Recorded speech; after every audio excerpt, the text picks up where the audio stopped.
Halo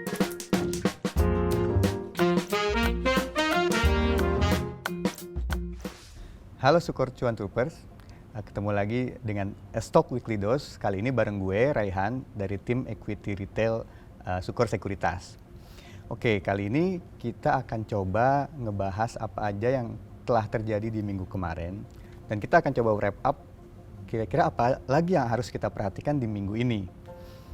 Oke, kalau teman-teman lihat minggu lalu, market Amerika itu fluktuatif banget gitu ya. Jadi di hari awal Senin marketnya naik lumayan, hampir 420 poin. Tapi dalam perjalanan weekly-nya ternyata banyak sentimen-sentimen yang membuat Dow dan market Amerika itu turun. Kalau kita lihat secara detail, sentimen yang paling mempengaruhi itu adalah sekali lagi COVID lagi gitu ya. Walaupun sebenarnya vaksin Moderna itu sudah bisa membuat antibodi dalam tubuh pasien maupun vaksin Pfizer gitu ya, tapi masih banyak orang yang khawatir kalau vaksin ini masih akan didistribusikan lama gitu.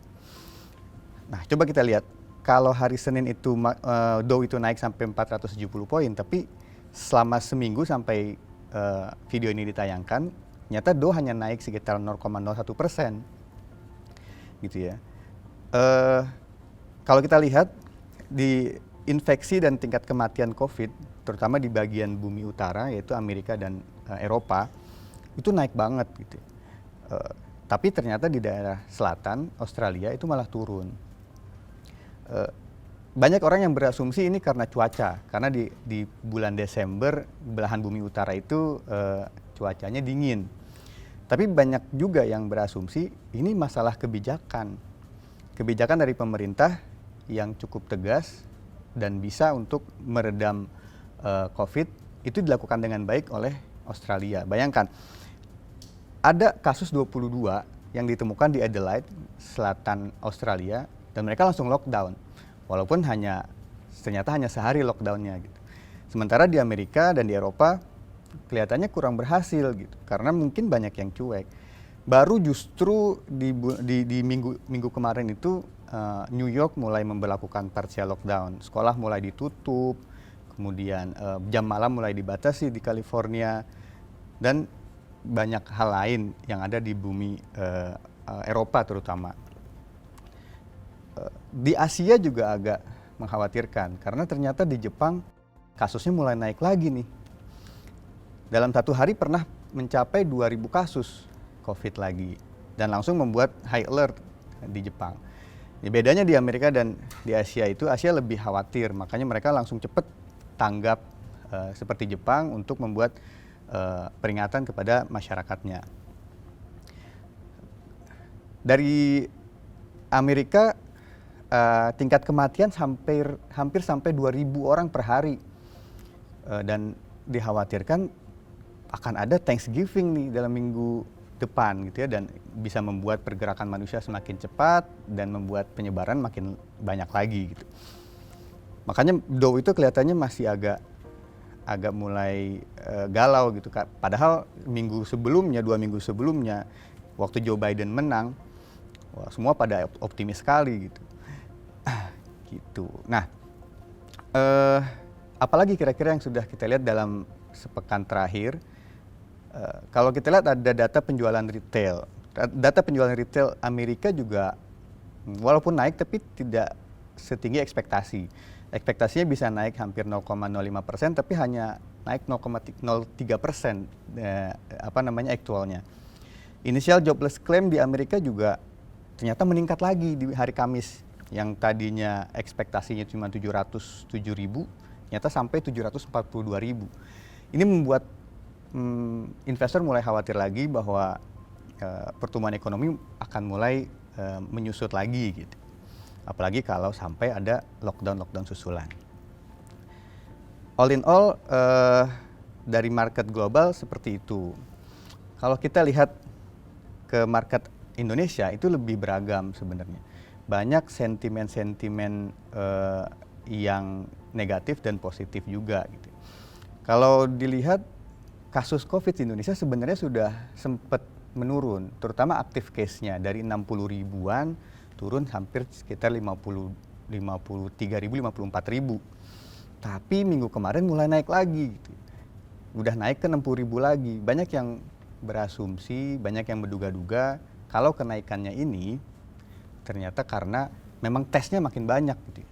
Justru yang kemarin itu waktu libur panjang, banyak lab yang tesnya libur juga gitu.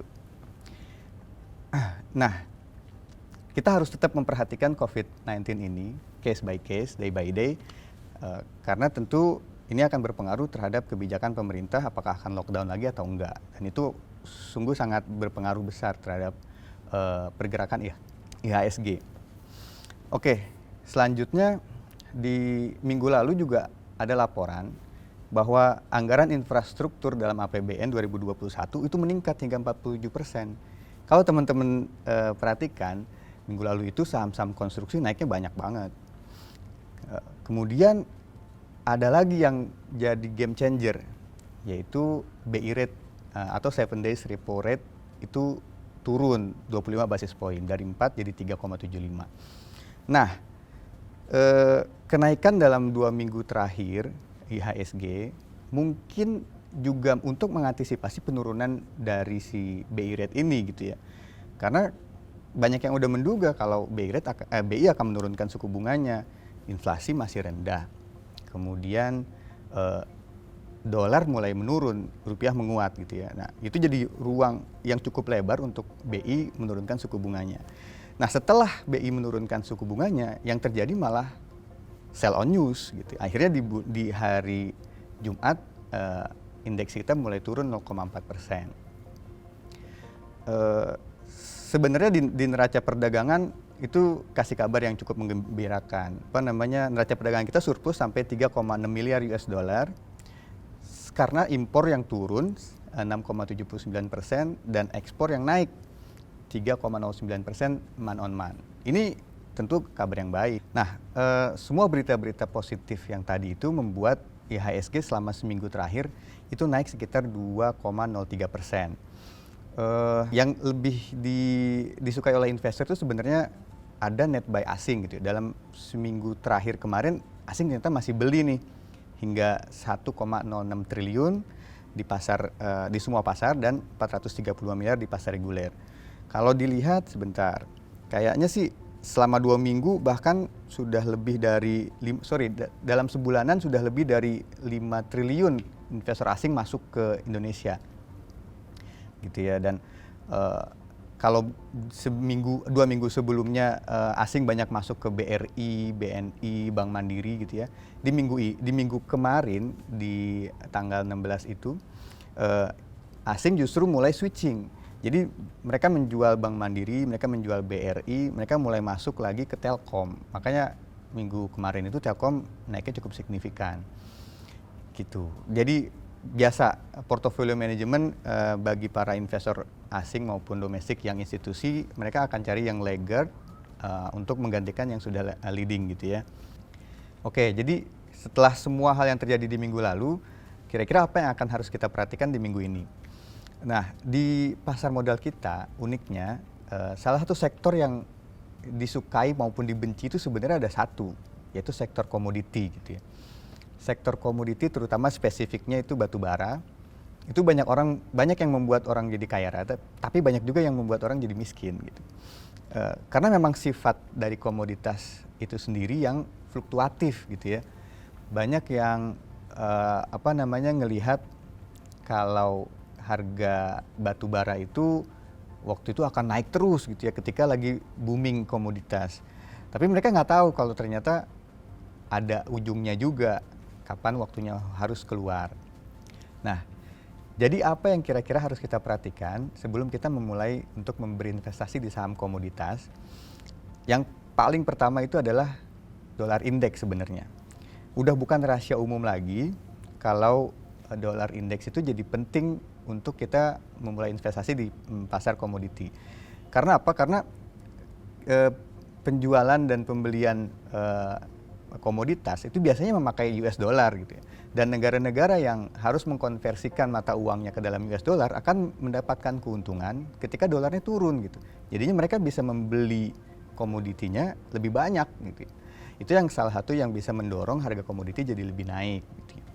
Selain itu tentu banyak hal, ada demand dan supply juga yang harus kita lihat. Kita harus lihat apakah pertumbuhan ekonomi China yang biasanya membeli batu bara ataupun komoditas lain dalam jumlah banyak itu sudah mulai bertumbuh, atau mungkin lihat India yang sudah mulai membeli CPO lebih banyak. Itu harus kita perhatikan. Tapi soal dolar indeks ini menarik gitu ya, karena kalau lihat di awal tahun 2020 dolar indeks itu sempat menyentuh angka 103, 104. Nah sekarang setelah Joe Biden terpilih, banyak orang berbondong-bondong melepas dolarnya, pindah ke emerging market dan membuat dolar indeks turun sampai 92,3 terakhir yang saya lihat di Bloomberg. Di investing gitu ya. Jadi dolar indeks ini bisa kita jadikan patokan untuk mulai membeli saham-saham batu bara ataupun komoditas lain. Sekarang kita coba lihat apa yang terjadi di sektor batu bara. Harga batu bara ada dua sentimen sebenarnya. Ada sentimen jangka panjang, ada sentimen jangka pendek. Kalau kita ngomong sentimen jangka panjang, batu bara ini ya kemungkinan akan segera digantikan oleh energi terbarukan. Kita akan segera menggantikannya dengan matahari, dengan tenaga air atau tenaga angin. Kalau tidak digantikan, bisa jadi Cina itu ketutup asap semua.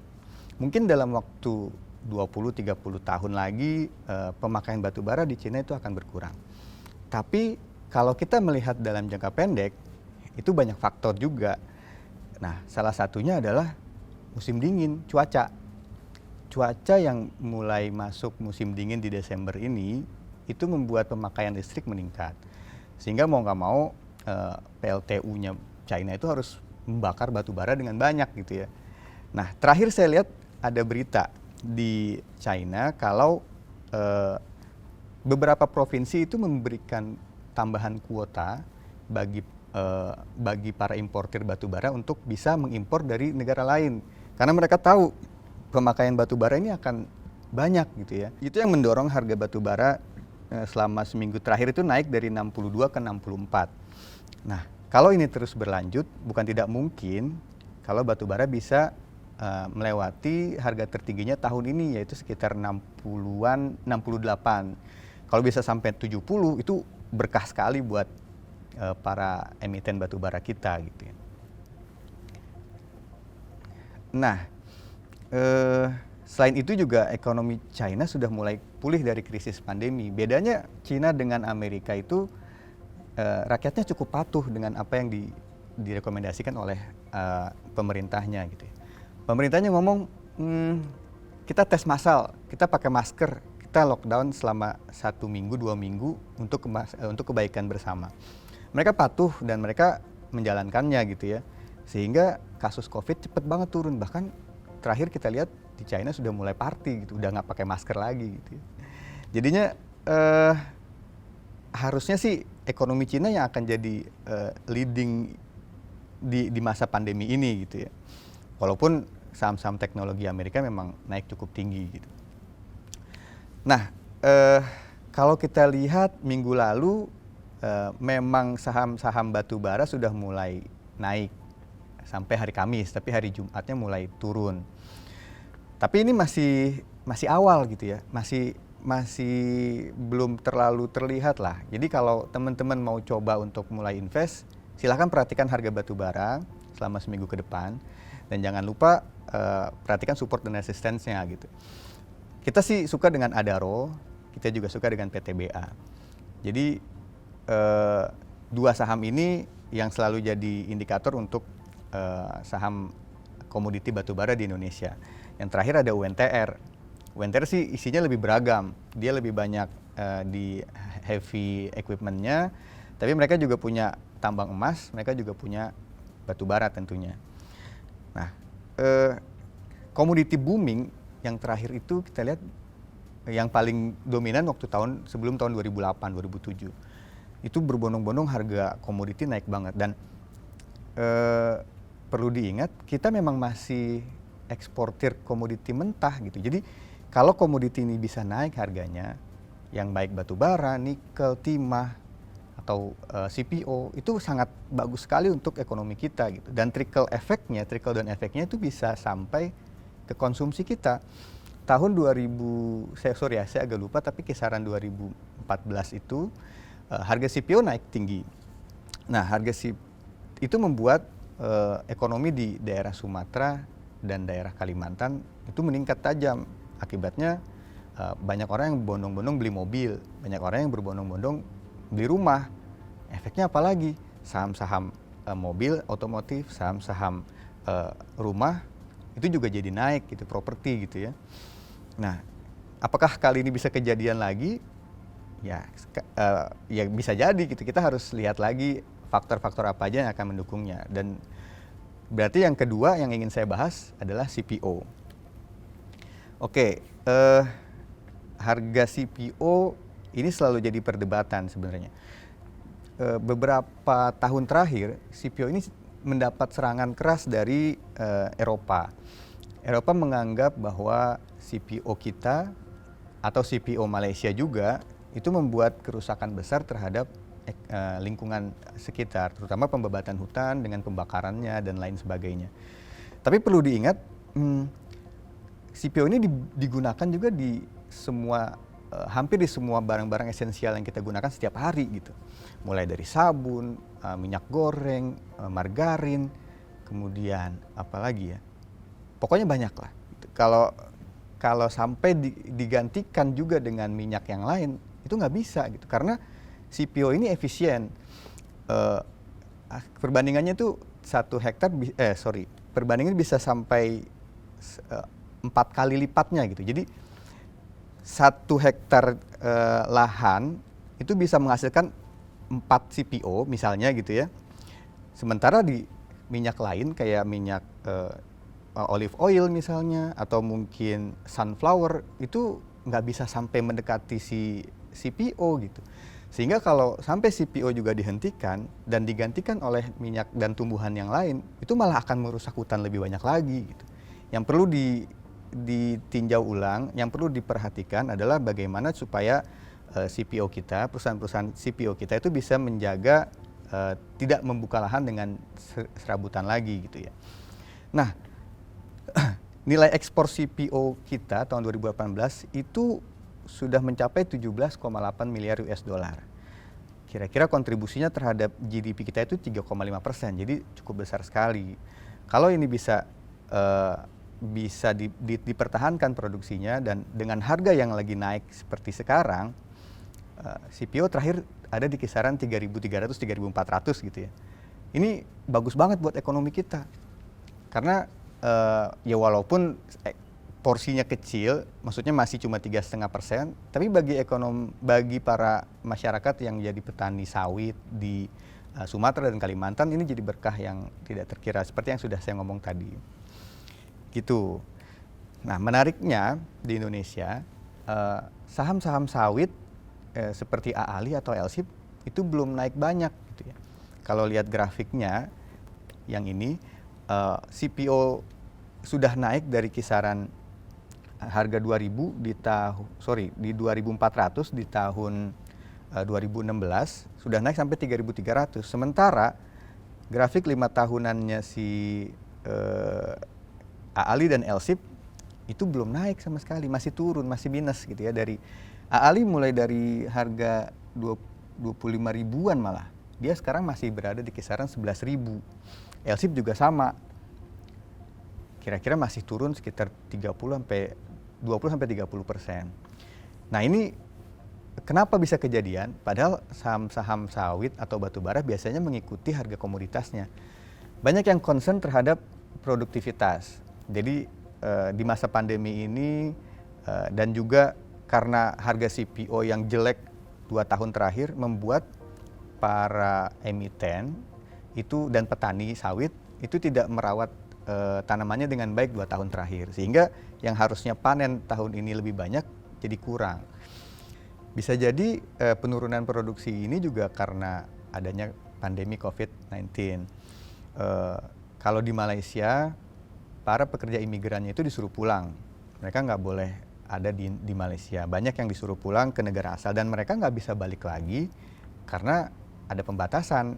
Siapa yang berani terbang untuk pergi ke wilayah masing-masing, wilayah pekerjaannya. Nah, karena berkurangnya si pegawainya itu membuat produksi itu berkurang gitu. Kalau di Indonesia saya belum lihat datanya, tapi yang jelas produktivitas itu berkurang karena hal yang tadi. Mungkin karena memang tanamannya kurang dirawat dengan baik 2 tahun terakhir. Gitu. Jadi bisa perhatikan lagi laba bersih AALI nanti ketika sudah keluar, karena di kuartal 3 kemarin laba bersihnya cukup baik. Cuma memang produksinya memang masih menurun. Gitu ya. Kalau dia bisa mempertahankan laba bersihnya, at least harusnya harga saham-saham CPO di Indonesia itu nggak segini, harusnya bisa naik lebih tinggi lagi. Gitu. Lalu apalagi kira-kira yang harus diperhatikan?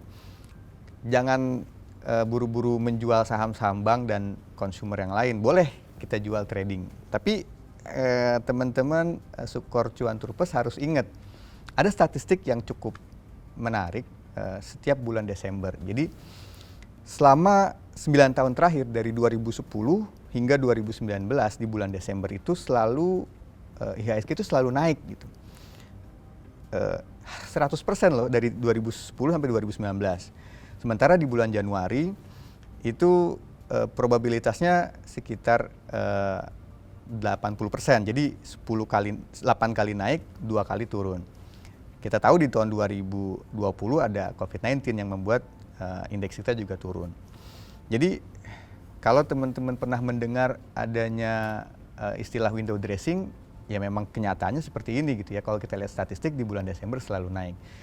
Jadi bisa diambil kesimpulan, kita bisa membeli saham-saham bank, kemudian saham-saham consumer, dan saham-saham penggerak indeks yang lain ketika harganya sudah mulai turun. Buy on weakness bertahap, menurut saya itu strategi yang paling pas. Kalau minggu ini saham-saham tersebut bisa turun agak banyak, kita bisa beli secara bertahap. Dan harusnya sih secara statistik di bulan Desember kita bisa mendapatkan hasil yang cukup optimal. Terutama untuk trader-trader jangka pendek. Kalau mereka yang view-nya agak panjang lagi, ya kita yakin kalau vaksin dan pengobatan-pengobatan yang ada yang sedang dilakukan oleh para saintis itu bisa berguna buat kita semua, sehingga harusnya sih COVID dalam 1 tahun ke depan sudah mulai bisa dikendalikan. Jadi bagi para investor jangka panjang jangan terlalu khawatir, mulai pikirkan lagi strateginya, bisa switching ke saham-saham yang belum naik seperti rokok mungkin. Rokok ini menarik karena harganya sudah turun banyak, tapi sentimennya tuh masih belum hilang, sentimen negatifnya, terutama karena akan adanya kenaikan cukai rokok di tahun depan. Terakhir sih Ibu Sri Mulyani mengatakan mereka akan memperhitungkan kira-kira apa dampak baik dan buruknya, kenaikannya seberapa banyak, dan diputuskannya mungkin dalam jangka waktu dekat gitu ya, mungkin antara minggu depan atau bulan depan.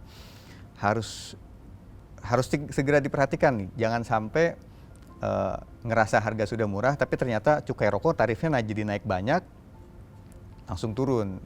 Jangan lupa juga untuk cut loss bagi teman-teman yang punya view jangka pendek. Gitu. Nah, dari data-data ekonomi ke depan, selama seminggu ke depan, kita bisa melihat ada hasil meeting G20. Kemudian yang menarik ada PMI Service, PMI Manufacturing Eropa dan Amerika. Kemudian ada data yang paling penting GDP preliminary dari Amerika dan Jerman. Terakhir ada komentar dari The Fed, apakah mereka akan lebih menggelontorkan lagi stimulusnya atau enggak, itu perlu kita perhatikan juga gitu ya. Jadi data-data mulai data COVID, mulai dari harga komoditi, CPO, kemudian oil, itu juga harus kita perhatikan. Kedepannya sih kita yakin kalau ekonomi kita akan pulih. Tapi untuk view jangka pendek seminggu ke depan, kita bisa buy bertahap, kita bisa pikirkan lagi strategi kita karena kemarin indeks memang sudah naik cukup tinggi. Kira-kira gitu aja teman-teman, Sukor Cuan Trooper. Semoga minggu ini kita bisa dapat cuan lebih banyak lagi.